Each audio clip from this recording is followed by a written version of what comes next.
This is some good pod right here. Just spreading it on.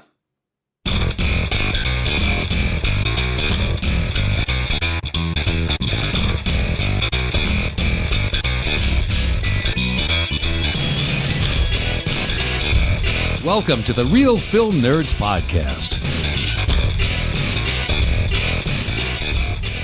Hello, everyone, and welcome back to the unofficial podcast of Chipotle. That's right, the Real Film Nerds Podcast. We are the unofficial podcast of Chipotle because Chipotle and film reviews are the first thing that I think about. This week we have a nice, fun Tributary cast.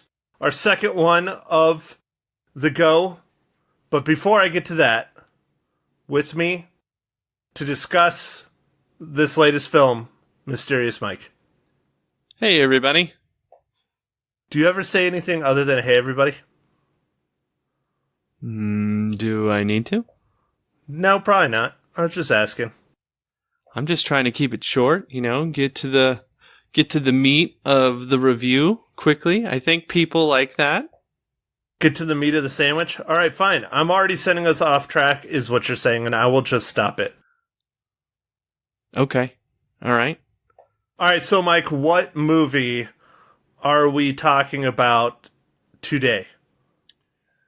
Okay, this week we're reviewing Mute, a Netflix original directed by Duncan Jones, writers Michael Robert Johnson, and screenplay was by Duncan Jones and stories by Duncan Jones. It's starring Alexander Skarsgård, Paul Rudd, Justin Theroux, and this movie is about a mute bartender goes up against his city's gangsters in an effort to find out what happened to his missing partner. Well, that's nice, short, and sweet, isn't it? Yeah, this movie, well, what did you think of it, Matt? Well, as a movie as a whole, it was weird, very strange, very off-putting, not your typical film. I liked that it felt and looked a lot like Altered Carbon or Blade Runner.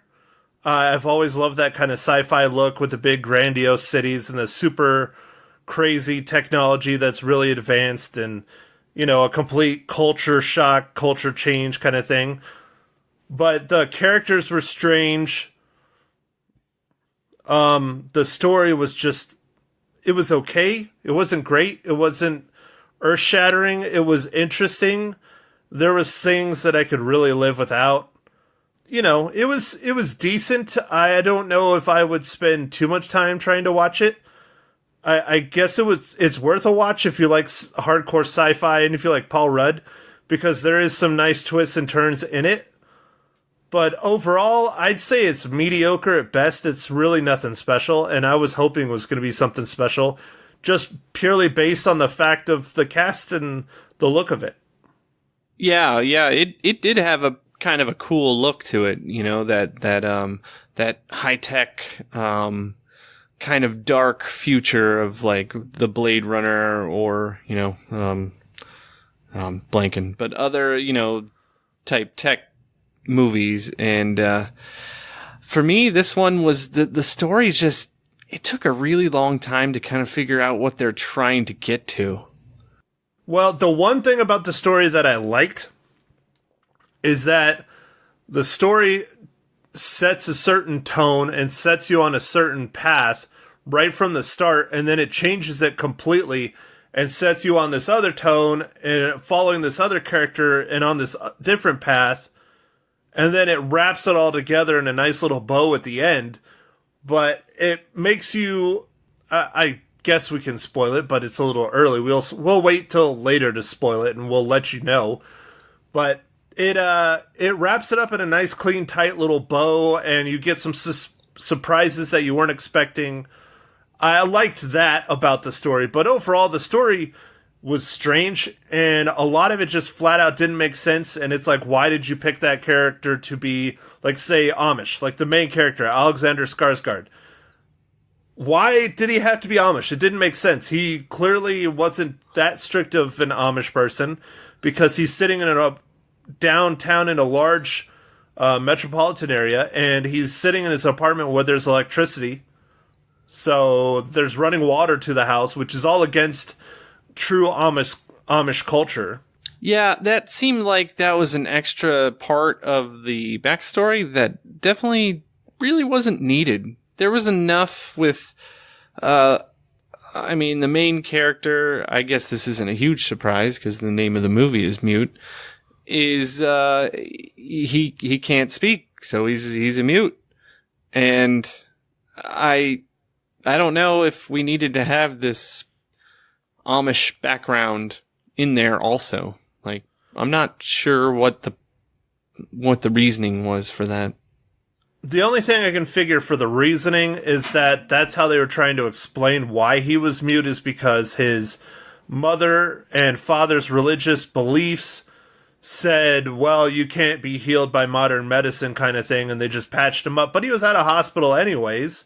And so they're really strict when it comes to health care for their children, but yet they can have electricity and running water in their homes, which they're against. It was kind of counterintuitive to what they're trying to say. Why not just make it like one of these other religious beliefs, the Christian Scientists, I think, that don't believe in vaccines and don't believe in modern healthcare and all that stuff, but they still live a normal life compared to an Amish person. Why not just do that? Yeah, I don't know. Because they really did spend a lot of time about him being Amish. Not just in the beginning when they're introducing the characters, but throughout the movie. They really just kind of, go off on that quite a bit. Dwell on it, I guess, in different scenes. Right, good point. Yeah, it's... You're right, there's kind of these two different stories going on, and you're kind of... you have this juxtaposition where you're kind of following one story and then following the other, and then you kind of see where the crossings happen. And I guess that's okay, but for me, I really didn't know where this movie was going. Like, it seemed like there were so many things going on. There's such this built up of like this underworld and like what's going on with that, but it doesn't really tell you much about that. And then it goes to this other thing, and I don't know, I just felt like it wasn't very fluid in the way that it was trying to tell the story. Yeah, it seemed like it got a little too convoluted on itself by having all these different characters and all these different stories intertwining, but yet they're trying to tell each individual character's kind of story in their own different way. That just really didn't work much. I mean, the whole seedy underground belly and the underground world and, Paul Rudd's character and all that stuff was really cool and neat and interesting. So do that and then leave the mute guy out. Or leave a large chunk of his story out. Because you don't know who the hell the main character is. That's probably the way to make it the most simplified. You really don't get who the frickin' main character is and what story you need to focus on. It gets confusing. Yeah, and this movie runs for 2 hours and 6 minutes, and it kind of feels like it. Jeez, was it really that long? God. Yeah, it did, man. It dragged. Yeah, my fiance was asking me, like, what are you watching? And I was like, I don't know. And I was movie, I've Netflix. got like 40 minutes left to find out. Wow, that was after an hour and 20 minutes. You still didn't know what the hell you were watching. No, that's interesting. But I was already invested. I was like, well, I'm watching this. I'm sticking it through. Maybe this is gonna turn great. And it didn't really turn that great for me, at least. So there you go, listeners. Mike is sacrificing time with his fiance to watch this movie, even though he didn't understand it. Much like going to Disneyland. Yeah. All right, Mike. So, what else did you like or not like about Mute? I know that's a very broad, open-ended question, but I'm trying to get you to talk more about it.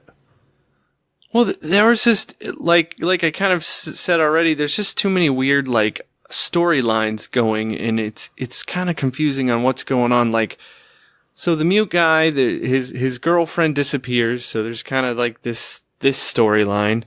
And then when he's trying to hunt for her, it's like every person he talks to, there's some weird stuff. Like this guy with these weird robots and like, I don't know. I was like, what is going on? Like it was so strange. I think it was just trying to show that the future is going to be full of a bunch of weird people, I guess. I don't know. Like I did like kind of like the neon and this dark kind of like rainy city and stuff, but I don't know, man. It was just strange. And it was cool. So here's one thing I did like. It was cool to see Paul Rudd play a different type character than he usually does. How so? He was more of a darker role in this movie. He helped some bad guys do things with I guess I don't know how to put this without spoiling it. So I guess I'm just going to spoil it. I know what you're going to say. I mean, we can spoil it if you want, or do you want to just, because I'm thinking maybe we should do like what a lot of other podcasts do. Talk about it as much as we can without spoiling it, and then we can get into spoiling it. You want to try that for once? Okay. I'll try. Well, so without spoiling it, it was kind of neat to see Paul Rudd in a different type of role than he usually is, and so that was cool. Like he wasn't just the normal like kind of hanging out guy that he is in most of the movies, like. Wasn't comedic, it was a more serious role, that's for sure. Oh yes, very serious. So he wasn't a superhero. He wasn't the actor that is always dating the hot-ass girl that breaks up with him and he has to figure out how to rescue her by the end of the movie. Right, like role models. That's role models. I really like that movie. I Love You, Man. I mean, there's so many. That's kind of his stereotypical role, even though I really like all of those movies. I mean, even Dinner for Schmucks. I love Dinner for Schmucks, but it's the exact same thing. Well, yeah, what about Forgetting Sarah Marshall, where he's like the surfer lesson guy? Hey, man. Yeah, but that was not a big role. He was like just kind of thrown in there because probably Judd Apatow needed another person. I'm Kumu. Or something. I don't remember. Kunu. Yeah, Kunu. I'm Kunu. What does Kunu mean? Greg? I think that's what it was. Was his name Greg or something in that? Yeah, I don't know. He had like a... It was some normal guy's name, like Bob or Greg or Jerry or something. And he's like, wow, that's a cool Hawaiian name. Whose name? What does that mean? Greg. Yeah. Love that movie. Yeah, so I think for this movie, it was too all over the place for me, and I didn't feel like there was the fluidness of the story was enough. Like, if I was in a theater, like if I had paid for this at a theater, I would have been fairly unsatisfied. But given that I was sitting at home and I was able to just watch it on Netflix, I wasn't as unsatisfied, but still not super excited about it. Better or worse than The Meg? Ooh. I think this was better than The Meg. The Meg was brutal. Yeah, I think this is better than The Meg. The story is garbage in both of them. The Meg, oh my god. Anyways. I think I just like Jason If you want to Statham. listen to us tear apart The Meg, listen to our last podcast, episode number 38. Oh, speaking of podcasts, I want to welcome the newfound audience from Spotify. We just got added onto Spotify, so you can find us now on Spotify. Exciting. So how can people subscribe to us on Spotify, Mike? Do you know? No, I don't know. I don't have Spotify, so I'm just No, neither do I. I don't have a Spotify either. So what I would say is head on over to our website. On the landing page, the very front page, on the right-hand side, it has all kinds of different little buttons you can click on, and you can like and subscribe and review us by hitting those buttons. So pick your flavor. You got Apple Podcasts on there. You got Google Podcasts. You got Spotify. You got Stitcher. You got Podbean. Hit it up. Pick one you like. Like, rate, review, subscribe. Tell us we're garbage. Whatever. Help a brother out. Yeah, we would like some more, like, hating. Because we only had the one, right, Matt? The one. Yes, but what's funny is the one hater we do have is our only subscriber on YouTube. Man. Well, that's cool in a weird way. Yeah, I know. It's kind of odd. Yeah, it's, I'm not sure who it is because it's a total fake name. The fake name, I think, is like Michelle Smith or something like that. So I don't know who it is, but Michelle Smith, thank you for being a subscriber. Yes, thank you. And thank you for the hate. Yeah, we'll take anything, Yeah, well, hell, I mean, email us. I've been trying to get people to email us, let us know what they think about, doing a Patreon or what movies they want us to rate and review, or just sending us, viruses or whatever, and we're not getting it. So I think emailing viruses is probably dead because you really can't do that much anymore. Yeah, you sure can. You email links and stuff, but sometimes I just email myself to be like, yeah, hey man, you need to review this movie. So like I email requests to myself, and then sometimes I process them. Is that weird? Now what's your email, Mike? It's real easy. Do you remember? Or has it been so long? It's I believe it's Mike at therealfilmnerds.com. At Real Film Nerds, not The Real. Oh yeah, at realfilmnerds.com. I was checking. I know, I was hard. checking it. And I was like, I it. check it all the time, and I only have a few emails, and most of them are from myself. Or are they dick pics? Because I'm pretty sure I've sent you a couple of those. Flaccid, only flaccid. Oh, but I have sent you a couple. You sent me a couple flaccid penises, only from like Game of Thrones, right? Hey, so what would you call it if it's a dick pic but it's flaccid? Would it still be a dick pic, or would it be a flaccid pic? No, I think it's always a dick pic. It just happens to be a flaccid dick pic. Or would it be like a limp pic? Would it be like a that's a good biscuit? One. No, limp pic, like Olympic. Oh, yeah, pick. Yeah, no, that's good. That's pretty bad. Yeah, you're stretching it, man. You're stretching it, buddy. For the people who don't know, I have an obsession with male genitalia originating from the season 1 of Game of Thrones, and this movie did not have any male genitalia in it, so just letting you know right now. Well, and it didn't have much female genitalia in it either. It only had some side boob for like a split second. Was there side boob? I don't even remember seeing. I guess a little bit. The girlfriend bit, yeah. When she was in the shower. Oh yeah, there was some side boob. Yeah. Yeah, it was just side boob. I was really disappointed because when they were going to get it on, I was like, oh yes, at least we're going to get some nudity in this movie. Nope, side boob. Lame. I know this one's easy as shit because the main character is in it. Well, one of the main characters is in it. But Mike, how does the Netflix original movie Mute relate to the Marvel Cinematic Universe?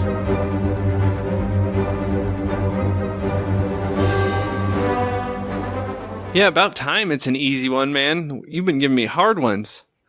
Hey, I don't pick the movies we get requests for some of them. Oh yeah, thanks for asking, Matt. I'm gonna make a t-shirt that says that. When we get enough money to make t-shirts from all of our Patreon subscribers, when they decide they want to give us money, I'm gonna get t-shirts made, and it's gonna be like our logo on the front, and then on the back it's gonna have like either something I say all the time or something you say all the time. Okay. I just put thanks for asking, Matt, and then put dude. Hey, dude. Which one of us says dude? Because you say it a lot too. Yeah, no, I think I do. Both of us say dude probably way too much, but I guess that's a product of growing up in the 90s. Dude. All right, so Paul Rudd was also Ant-Man, Scott Lang, in the Ant-Man and Wasp. What? No way! Yeah. He was in Captain America's Civil War as Scott Lang Ant-Man. And he was in Ant-Man as Scott Lang / Ant-Man. Well, all right, Mike. I'm glad we got that out of the way. Yeah, it's good to have a nice easy one because, the Meg was challenging. I know, man. I was so surprised by that. I really was. I mean, I sat there helping you out, trying to figure out what the hell would work, and I literally clicked on like almost every single name. Yeah, the Jaws I expected to be hard, right? You know, it was made in 1975, but the Meg was made this year, and it was a hard time. Wow, that's crazy. Which, of course, if you liked The Meg podcast from episode number 38, make sure and check out our Jaws Legacy cast because it's a better movie. And I think, Mike, you gave it a perfect score. Yeah, I love that movie so much. It's hard for me to break my enthusiasm for that movie to think about it any other way, but I love that movie. All right, Mike, so let's do it. Let's open this up. I say screw it. Let's try this instead of just throwing it at the people. If it works out, maybe we'll just do it this way from here on out. But let's open it up. Here's your warning, people. From this point forward to the end of the podcast, we are going to spoil the shit out of this movie. So if you don't want to be spoiled, go ahead and hit stop now. And then you can hear our ratings at the end. Ha! All right, Mike, so let's do it. Open it up. Okay, yeah, this movie, it was cool to see Paul Rudd as a bad guy. The only complaint, I guess, from me is he's kind of not a bad guy until the very end when you realize, yeah, he's a bad guy. Like, he's still kind of Paul Rudd, but then he has this streak, and it seems like when he's drinking and trying to work for, like, these gangsters, he does things just because they, like, pay him well, but he doesn't really like to, because then he's got his little daughter, and he loves his daughter, and then there's this pedophile problem, and that's weird as shit as well, and, like, I don't know, it was just a weird movie, man. Yeah, I liked the Paul Rudd character, but they don't drop a hint at all that he is the villain of the entire movie for the most part. They kind of keep it hidden until the very end, which I kind of liked. I liked that it made you think about that, and it was interesting and thought-provoking and things like that. But they literally, like, didn't drop one hint whatsoever.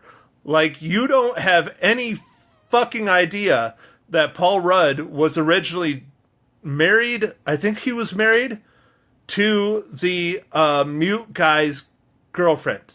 Like, you have no idea that shit was coming whatsoever. Yeah, which I don't know if they were married, like, but I think they had the kid together, and she was trying to take custody of the kid, and that's where the issue was. They were definitely together for a long time, though. That's for sure, because the pedophile even points out that this, at the end of the movie when they're on that bridge, and he's like, this is where, this picture was taken of blah, blah, blah, and I'm the one that took the picture, and this was years ago when they first met. And so clearly Paul Rudd and this, the mute guy's girlfriend, I'm forgetting the character name, have been together for at least a year, maybe 2, maybe 3, I don't know. They had been together a while, long enough to conceive a child, and not just any child, a fairly older child. I mean, she was probably 7 or 8? Yeah, I would say so. You guess? Yeah. She's probably 7 or 8 years old. So clearly they've been together for a while, and, understandably, not understandably, but the reason why Paul Rudd decides to kill her, it wasn't even like a heat of passion. It really seemed like he didn't give a shit that she was banging the mute guy. He just really didn't want her taking the daughter, which they don't even really allude to. I mean, they do a tiny little bit. They're talking about how she's trying to get money, and they don't explain what the money's for, at the beginning and all this shit. And clearly it was to get money to leave the country with her daughter. Right. Yep. And it I don't know. Yeah, that doesn't reveal itself till the very end. And you're like, for me, I was like, what is Paul Rudd's character doing in this movie? Like, Right. It's stupid. It just didn't. You're like, oh, why? Like, it seems like this is supposed to be about the mute. We keep looking at Paul Rudd. I have no idea why he's in this movie. Right. And the movie, at the end, as you learn, it's really not about the mute guy at all. It's more about Paul Rudd throughout the whole thing. And so I think at the beginning, and this is just me playing director, I guess, I would have had a scene where Paul Rudd, like, hands the daughter off to the mute girlfriend, the mute guy's girlfriend. And just that one scene right there would have solved a lot of the fucking problems. It would have made a lot more sense. It still wouldn't have unveiled that he was the one that killed her. It wouldn't have unveiled that, you know, all the shit that's going on. But it would have said, this is the relationship of Paul Rudd and why he is in this movie. Because I thought he was just some, you know, gangster working for the guy that owns the club that everybody just so happens to work in. I didn't think anything past that until the end. Yeah, yeah. And just like you, I was confused. I was like, why are you paying so much attention to Paul Rudd's character? Who cares? Yeah, and then I was like, what's this weird thing with this pedophile guy? Like, he keeps, like, that bothered me. Like, I was like, what the hell, man? This is, like, disturbing shit. Like, why? Now, yeah, go ahead. Sorry. I keep interrupting you. Yeah, I was like, why are we watching this guy, like, examine a girl and get all, like, I was like, dude, I almost turned it off. When that scene was going on, because I was like, what the crap? And then you realize that, like, it's worse than that, because Paul Rudd, like, finds that hidden video camera thing, and shit. Well, and in my opinion, that was a character that, I mean, I guess he kind of had a place in the movie, but not really. And why did he have to be a pedophile? Just for that one quick jab at the end, when Paul Rudd's lying there on the ground dying and he goes and picks up his daughter and walks away with her? Really? That's the fucking whole reason why he's a pedophile, is for that one fucking little jab? That does not justify such a horrible base character for this movie, if you ask me. Because pedophilia, that's a major taboo, especially in pop culture and movies and things like that. And if you're going to go down that route, you need to explain it more and make it more justified, rather than just, oh, look, I'm going to take Paul Rudd's character, a daughter, as she's fucking dying on the ground. It's just, nope. I could have done without Justin Theroux's pedophile character. Have Justin Theroux in there, have it be, you know, that he fixes things and, you know, gives legs and implants and all that shit. Fine. Have that in there. But really, you had to have him be a pedophile for no reason whatsoever? Come on. That was just a waste. It was just stupid. I'm not even pissed that it's, I mean, I'm kind of pissed that it's a pedophile, but it was just, if you're going to go that extreme, make it worth it. It wasn't. It was stupid. Yeah, no, it was, I don't know. It was not worth it. There's things in this movie that are just like, why? Like, it's like it, I don't know. It's like it thought it needed to have all this extra stuff when it really didn't. It just needed to be about the mute guy, the girl, and Paul Rudd, and that's it. Yeah, they easily. Again, I'm gonna try not to rant, but easily, if the director, writers were paying attention, they could have cut 45 minutes out of this movie. Easy. They could have made it an hour and a half, and it would have been better. Absolutely. For sure. Absolutely. For sure. Yeah. Anyways, I'm not condoning the pedophile thing, but it's just, you know, movies are an art form, and if you go to that taboo, it needs to be worth it. You need to have a reason. And there's no reason in this movie. None. No. To go that extreme. None. Ugh. Anyways, yeah, that just was just so dumb. So dumb. Yeah. And I like Justin Theroux, and I like Paul Rudd, and like I said, generally, I like this movie. But I can say without a doubt, the story on this movie was just bad. It was just bad. And the story, as you know, to me, is a major factor when it comes to a movie.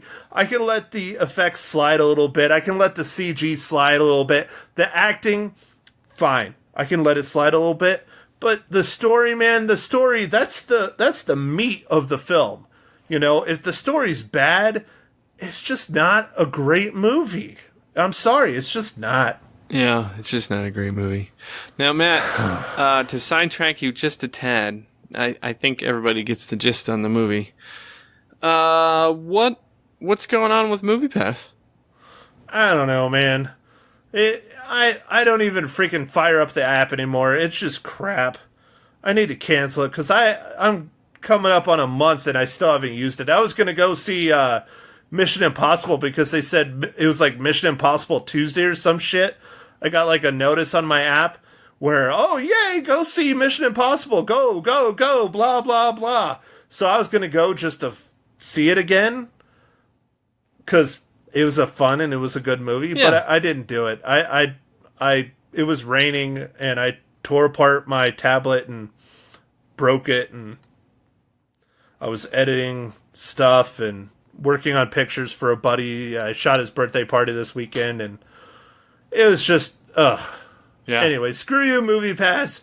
You were really, really dropping the ball. Oh, shout out.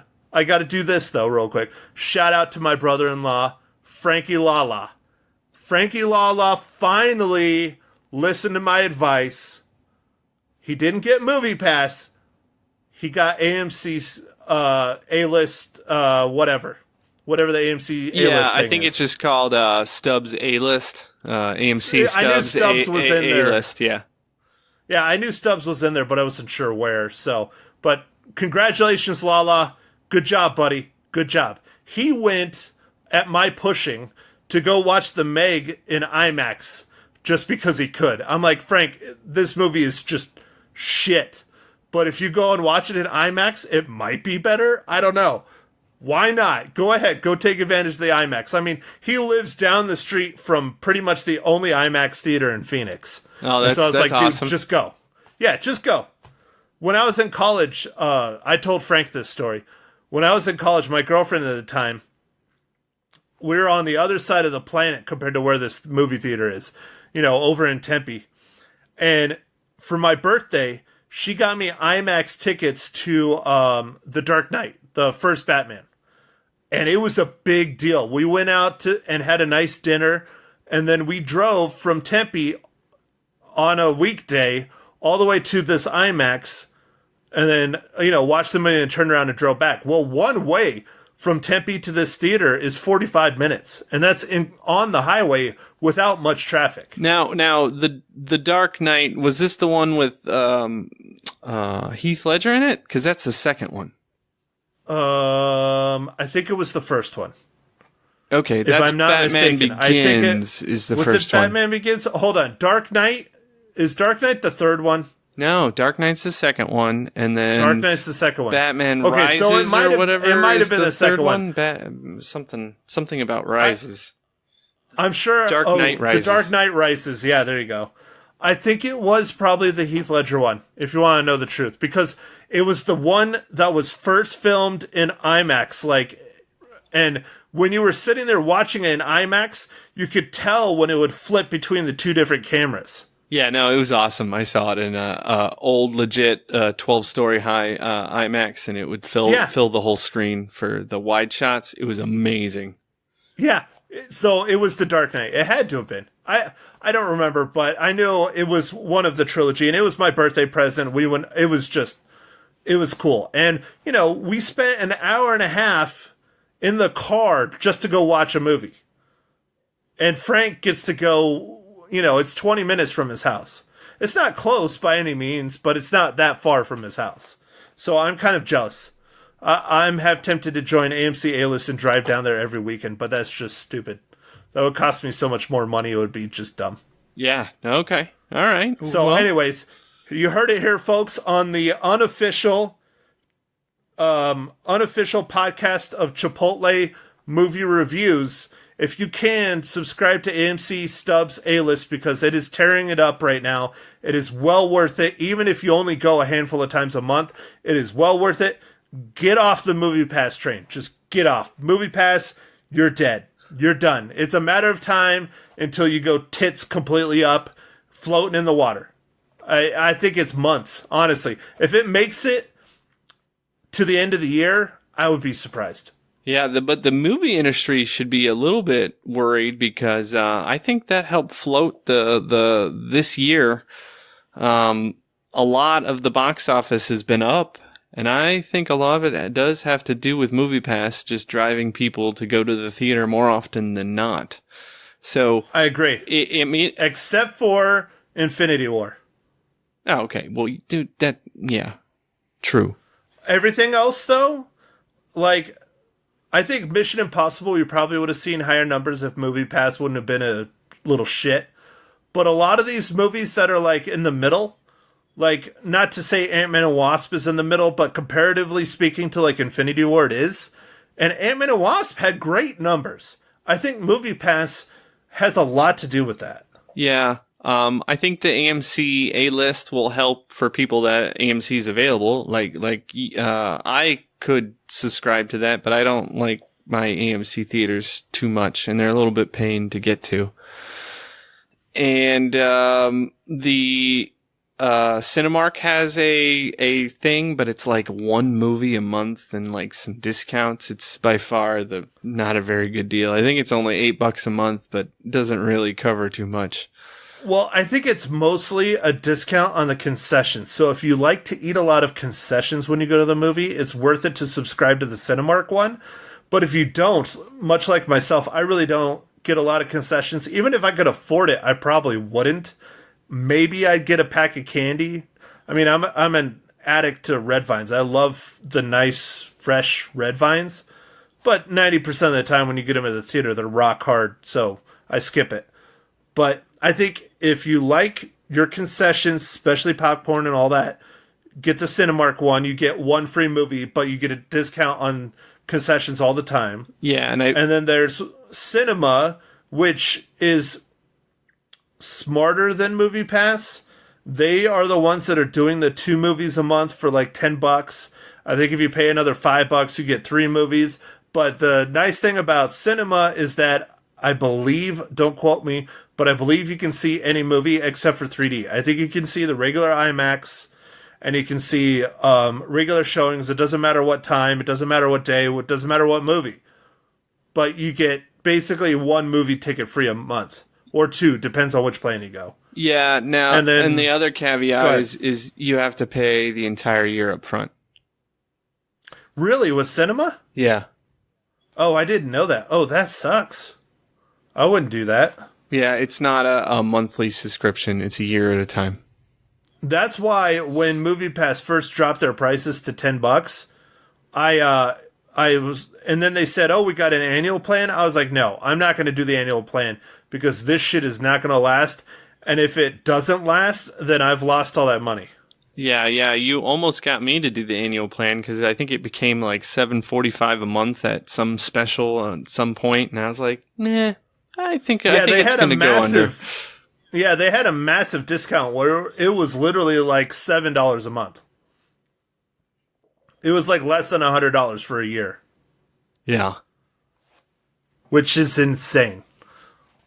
And I do think... And now you see. Yeah, now you see what happened. Yeah, I think Cinema also has some kind of family thing, too, which is cool. And I think MoviePass was working to kind of copy that, but, like, obviously they've got some other things to worry about.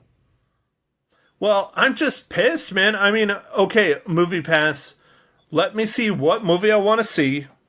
Let me see it at what time I want to see it. Fine, only let me see 3 of them. But it's not doing that. I literally pulled up my app, I think, 3 days ago, 4 days ago, something like that, when I was thinking about going and seeing Mission Impossible Fallout on Tuesday, when it was sending out that message. And I pulled it up and I was like, oh, let's see what else I can see. Literally the only movie that it was available to see was Mission Impossible that day. There was no option for any other movie at any other time. Yeah, I think they might be trying to show their importance to the cinemas to be like, hey, look, we sent all these people on Tuesday. Look at that. And their numbers like spike and they'll be like, maybe there is something to this. But like I said on an earlier podcast, I think there's only like 500,000 people of their 3 million left. I don't know, man. People are jumping ship fast and hard. And, I'm holding out because you asked me to. But I am getting ready to jump ship. Like the movies we're doing next week, I highly doubt are gonna. I know one of them for sure isn't gonna end up at my local picture show, but the other one it might, and I highly doubt it'll be available for me to watch. And if it is, I'll go watch it on my Movie Pass, and I will be happy. Well, okay, not happy. I will be grateful that I could use the thing that I pay for. Yeah, but I don't think it's gonna happen. Yeah. I'll let you guys know. I'll let you guys know when we do that movie. But, I'm not going to say what it is just in case it changes, which could happen if we get busy again. But, life. Okay, Matt. I think I've sidetracked you enough. I knew sidetracked me enough. I knew that it would be a long conversation, but Movie Pass definitely relates to movies and us, so I just wanted to bring that up. Well, and I'm sure our listeners are interested because I'm sure... people are thinking about it. People are having questions because even if they're not subscribers right now, I'm sure they're probably like, maybe I should get on this Movie Pass. It's making all these headlines. Or maybe I should do cinema because it's making all these headlines. Or maybe I should do AMC or, the Alamo Drafthouse is coming out with something. Well, that's why we're here. We're trying to help inform our listeners along with give you guys a fun, solid review. But sometimes we got to get serious. Right. Like how this is the unofficial Chipotle podcast? Right. The best thing to do is to order yourself a burrito, sit down in a Chipotle, and play the Real Film Nerds, because nothing says film reviews like burritos and tacos. Wow. Cool. See? I'm going to get them. I'm going to get them, Mike. I'm going to get them as a sponsor. We will become the official podcast of Chipotle. Okay. It's going to be awesome. Well, if that happens, we'll probably have a couple more listeners. Woo! That would be awesome. Anyway, Matt, how many reels do you give this movie? Oh, I get to go first? That's what she said. Yes. All right, so Mute, the Netflix original movie Mute. I'm always more lenient than you are. I know you're probably going to tear it apart like you did with the Meg. And I thought it was better than the Meg, but not by much. Seriously, not by much. I give it half a reel higher than the Meg, which for those of you who are playing along at home, scream bingo, but that is a 3 out of 5 reels. Wow, you gave it 3 reels? Man, you are a nice guy. Dude, it was mediocre. It was average. The story was just hot garbage, but it was better than the Meg. And I gave the Meg 2.5, which I'm really regretting. I should have given the Meg 1.5. I mean, the Meg was, God, it was bad. Okay. I keep talking about it, but God, that movie was bad. All right, Mike. Go ahead. What did you give the Mute? Come on. What did you give it? I'm gonna give it 2 reels. It was the couple things I did like about it were the visuals were kind of cool. I mean, it's kind of cool to see this new future kind of stuff. So that was kind of cool, but yeah, the story was just not great. And the acting was okay. The one guy doesn't talk, so I mean, that's not too hard, but, he does have to give a lot of faces. Yeah, but he does a damn good job at it. Yeah, he does have to do a lot of like faces and motions and things. But anyway, it just wasn't that great. So 2 reels for me. And that's Alexander Skarsgård, the brother of Bill Skarsgård, who you would know from such works as Castle Rock and It, and the son of man called Stellan Skarsgård, which you would know if you pay attention to the Marvel Cinematic Universe. He's been in a lot of stuff, but if you pay attention to the Marvel Cinematic Universe, he is, Dr. Selvig in the Avengers, and, God, I'm trying to think, Thor, and yeah, he's Dr. Selvig. And that's the father of Bill Skarsgård and Alexander Skarsgård. But he's been a lot of stuff. He was in like Good Will Hunting, and he was in Mamma Mia, and he was in Amistad. Yeah, he's also in a movie that we should do as a legacy cast, Deep Blue Sea, which is a terrible shark movie that I love. Yes, but we probably should hold out a little bit, since we've already done like 2 shark movies in a month. I'm a shark addict, what can I say? You are, man. If you could blend up shark and snort it, you probably would. No, I don't think so. But too far? All right, I'm sorry. Too far. Don't hate me, Mike, because I was trying to be funny and it fell flat. Yes, very flat. Yes, very flat. Don't joke around the sharks. They'll bite you. That was better. That was better? All right. Woo! I got you to laugh a little bit. That's like a good dad joke. Oh, dude, don't even joke about being a father. That's horrible. Don't worry, man. It's not me. Okay, good. Whew. Or me, that I know of. Right. All right, so, Mike, I don't know if I got anything else. I think we got off topic well enough, and I think we've been rambling long enough, and we got our reels in, and maybe see this movie, maybe not. Maybe if you don't have anything else to watch. So that's my take on it. Yeah, I can't honestly recommend watching this movie. So, thanks for listening, everybody, and we'll talk at you again soon. Thank you for listening to The Real Film Nerds. Now, don't forget to follow us on Facebook, Twitter, and Instagram at Real Film Nerds. Now, go out and catch a movie.